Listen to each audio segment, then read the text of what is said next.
Buckle up.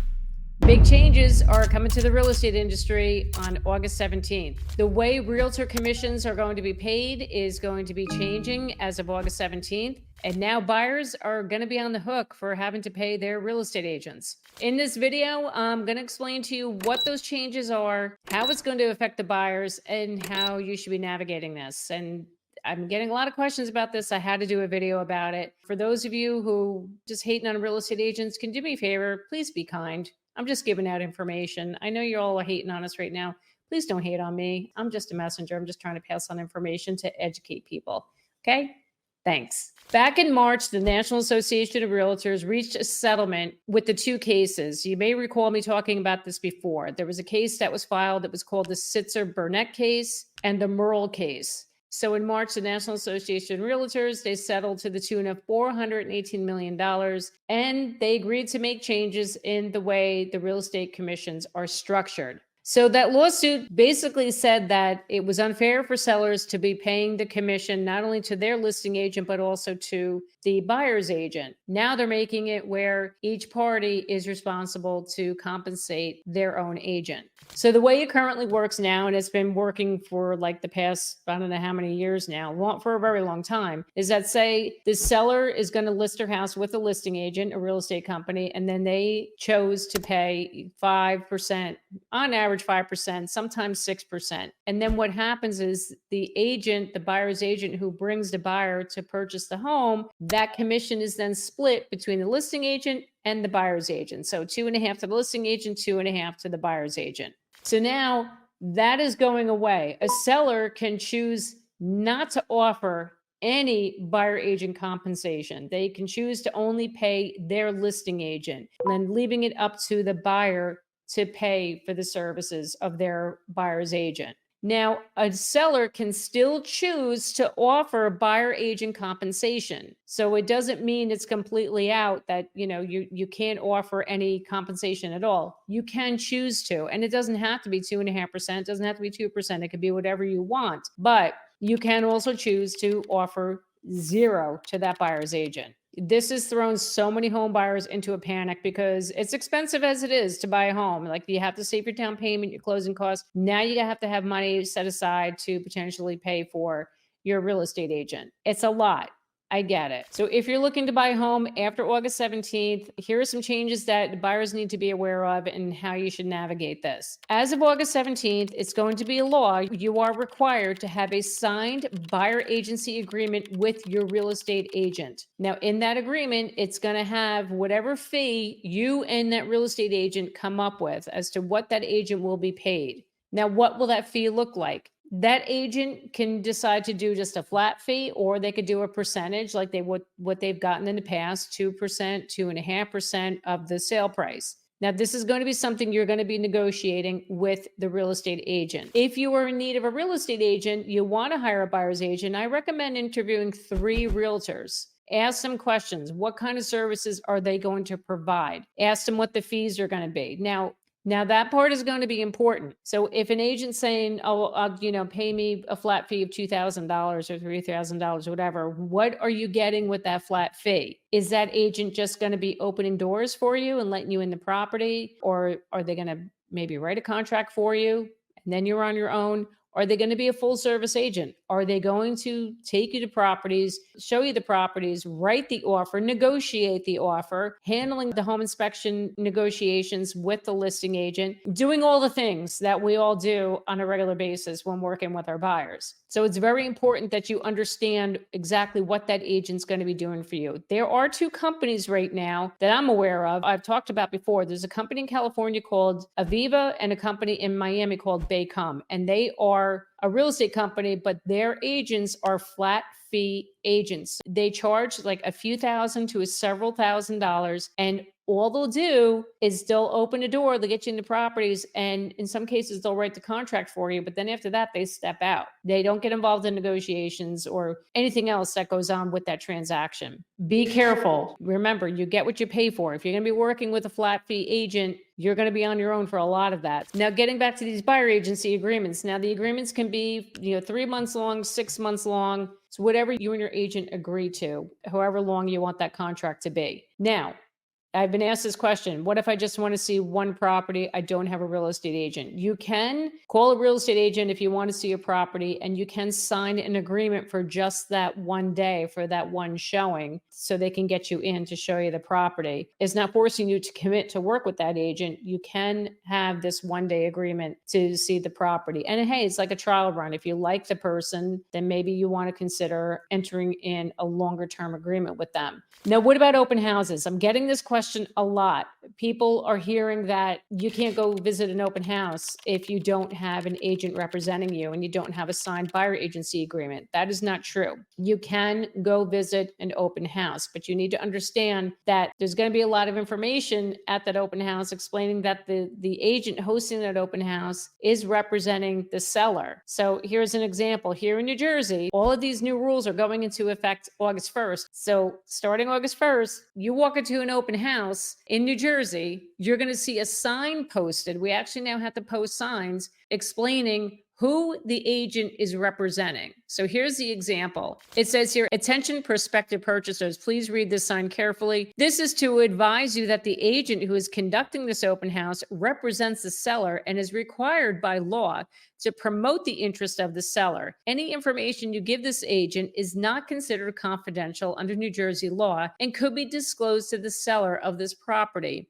You, as the buyer, are entitled to have someone represent you as a buyer's agent if you are interested in this property. The duties of a buyer's agent include helping you evaluate the property, prepare an offer on the property, and negotiate in your best interest. If you, as the buyer, are already exclusively represented by a buyer's agent, you are required to disclose this representation on the sign-in sheet. If you, as the buyer, are not already exclusively represented by a buyer's agent, please be advised that the open house agent is not precluded from being a disclosed dual agent or designated agent and can enter into any relationship with you as explained in the consumer information statement. Yes, this is going to be posted at every open house now here in New Jersey. So it's basically saying that they are representing the seller, and you as a buyer, you must disclose if you are working with an agent. So you're probably familiar with those sign-in sheets when you go into an open house. So you just need to put down your agent's name. Do you need to show an agreement? No, you don't need to show an agreement. You just need to give the name of the agent that you're working with. Another big change that came from the NAR settlement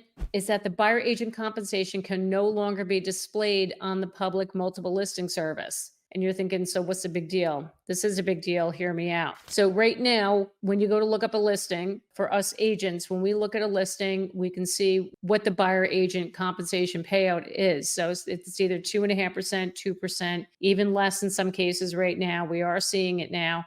And the reason why they agreed to remove that information off of MLS is to prevent the agents from steering their clients away from a property, from seeing a property that was, say, offering much less buyer agent compensation or not offering any compensation. Like, I can totally see why that they agreed to this and why they did this, because if you had followed that trial, I followed the trial a little bit, and at one point in the trial, they played phone recordings of real estate agents contacting a listing agent about a property. And when the question came up, the buyer's agents asked, what's the commission? And the listing agent said, oh, he's offering 0. He's not offering any buyer agent compensation. Those buyer agents were like, oh, I'm not going to show the house then. They literally said on the phone, I'm not going to show my client then. Oh my God. Oh my God. Now look, in my career, I have heard this happen too, over like from agents where, yeah, they won't show a property if they weren't offering at least the 2.5 or 2%. They would do it. Now, to me, that's bad. That's just bad.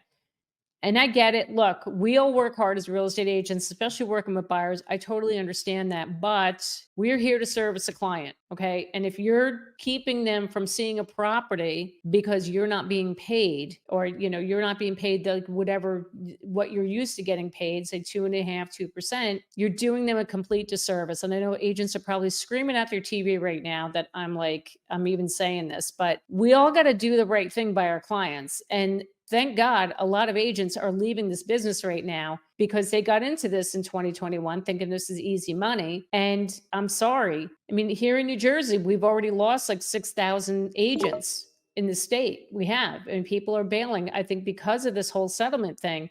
But we got into this to help people. We are helping people navigate the largest financial transaction of their lives. So when that steering was happening, you're just hurting. You're not doing right by your clients. You're just hurting them by doing that, by keeping them from seeing that property. So I like this. I like that they're doing this. There are some agents that are arguing, like, this is they're talking about transparency. We need to be more transparent. It should be on the multiple listing service. I see that side too.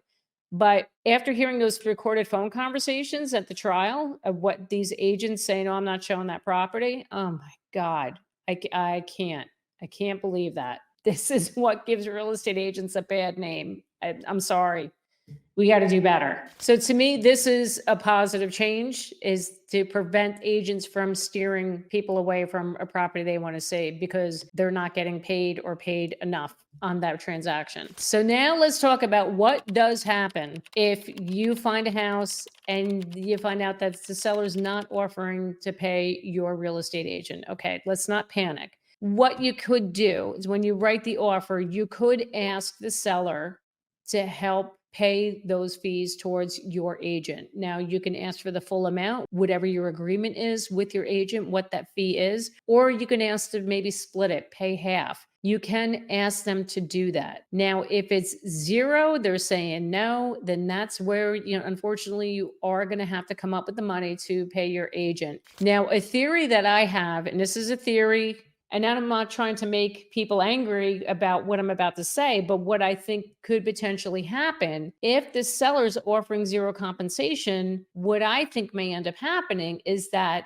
the buyer is going to offer less the list price, less the amount that they have to pay their buyer's agent. I just have that feeling that's what's going to happen because let's face it, it's expensive. The buyers have to save up all this money, your down payment, your closing costs, and now you got to pay a couple $1,000s or more than a couple $1,000s to your buyer's agent. They are going to ask for a little bit of help. If you're not going to negotiate it in the deal, they may just say, we're going to offer, your list price less 2% because they have to pay their buyer's agent. This is a theory that I have, and I know other agents feel this way too. And again, don't get mad at me. This is what I'm speculating. I could be completely wrong. This is all new right now. This is going to take some time to play out. So what I'm saying to you today may not mean anything 6 months from now or a year from now. Now, here's the other question. This is the number one question that I get asked all the time. Can I just go to the listing agent? Can I not hire a buyer's agent and go directly to the listing agent? Yes, you can do that. But be aware, now you're going to enter dual agency. Now, dual agency can be an issue because the listing agent is now representing not only the seller, but they're representing you as the buyer. And their fiduciary responsibility is to the seller. They're not going to be really working with you. They're not going to be negotiating anything for you. They're not going to be, helping you out along the way because they have to work for the seller. That's the issue you can run into. Now, if you're confident enough and you can handle it, you think, I don't need the help of a buyer's agent, I'm willing to go to a listing agent, that's your prerogative and you can do that. My concern is for the first-time home buyers who don't know what they're doing. They need the help of an agent to get them through the whole deal, to advocate for them, to negotiate on their behalf, to be fairly represented. This whole thing worries me as far as them having to pay for an agent because they need that representation. So this is going to be super challenging for first-time buyers, and I do worry for them. I really do. So if you do choose to go work directly with that listing agent, just be aware of that. You're not going to get any representation at all, and it is a risk. You could be leaving money on the table. If there's issues with the negotiation of inspection items, you may not get everything that you want because that listing agent is, again, working directly for the seller. So August 17th, this is how it's all going to go down. I hope I answered your questions here today regarding buyer agency agreement and how to navigate this. And, if you have any questions, feel free to reach out to me or reach out to your local real estate agent to get more information, and be patient with us. This is all new. It's all just starting. We're all trying to navigate this. So I really appreciate people's patience with this. and their understanding. This is all new to us too. If you need to get connected to a real estate agent in your area, whether you're buying or selling a home, you can click the link down below, fill out the form, and I will get back to you with about 24 hours and we'll have a conversation about what your needs are with selling or buying a house. Thank you so much for watching me today to get your dose of real estate reality. My name is Jackie Baker, and I will see you next time.